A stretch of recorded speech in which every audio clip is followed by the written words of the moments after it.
It's extraordinary. Every single turn I make this morning, I come across Rishi Sunak. And Rishi Sunak was answering questions on LBC, and having castigated Nadine Dorries, quite rightly in my opinion, for failing to represent her constituencies, the impression given is that he then failed to deal politely with his own constituent, a person called, let's get her name, a person called Jo, I think her name was Jo Foster.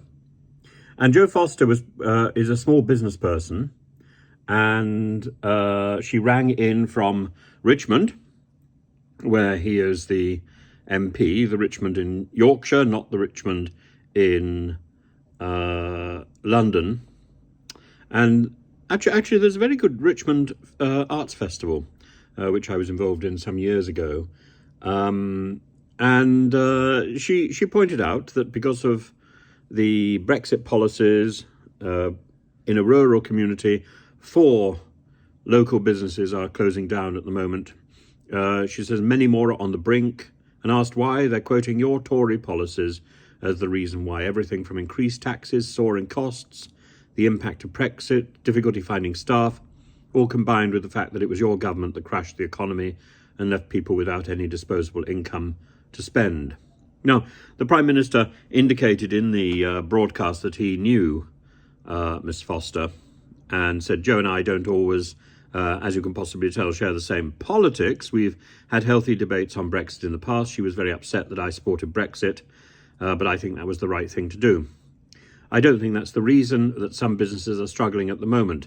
He said, obviously, a big challenge at the moment, thankfully, they're coming down, the bills and the inflation.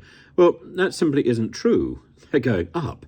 And he didn't really answer her questions. He conceded that access to staff is a problem, not just in rural areas like his own in North Yorkshire, but across the country. But if this is a demonstration of what it means, what it means to engage with his constituents, well, I'm afraid he doesn't do it much better than Nadine Dorries. There was a good deal of charm in what he had to say and the way he said it, but it was nevertheless a put down and a snub to one of his own constituents, and quite a vocal snub, really. And maybe he's just got very good at doing this, and maybe Nadine Dorries just doesn't even want to bother going through the fantasy of pretending that she's giving her constituents the time of day.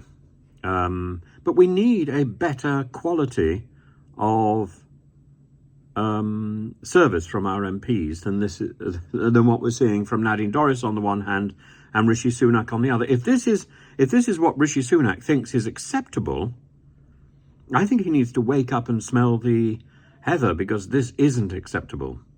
This is second rate as well.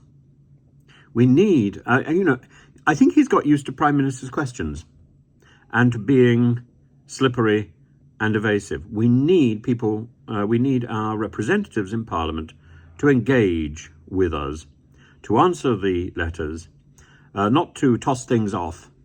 It's just a mess. It's just a mess. One thing is tossed off after another, and it's just a hopeless mess. It's squalid. And I've been writing to my personal MP, a man called Pawsey, for the last 4 years about the same issue. And we're just going round and round in circles. And he sends my letter on to the Department of Digital Culture, Media and Sport, and it writes back eventually in a tardy way, probably after 6 or 7, 8, 9, 10 months, to say I'm sorry for the delay, and write to Ofcom. Ofcom writes back to me and says, there's nothing we can do. It's you write to DCMS. I write back to DCMS, and I wait another 10 months, and I get the same basic letter back. This isn't the way to do business. This isn't the way to engage, and this isn't the way to answer a constituent. This is simply the way to ensure that constituent will not vote for these people again, absolutely, but it also ensures that I won't stop. Maybe after 4 years, other people would have given up. I won't. I will find a different way of raising the issue. And so should Joe Foster. So should all these people. This is not the way for Parliament to behave, and it doesn't seem to matter much. I've spoken to people who have MPs in all sides of the House. It doesn't seem to matter much which MP, which party you're dealing with. There is now a routine way of handling a constituent as if they're some sort of wild animal. And I'm tired of being handled. And I'm tired of being tossed off with rubbish. I think it's time that we have proper representation. And Rishi Sunak is not an icon of what I would expect from any decent MP.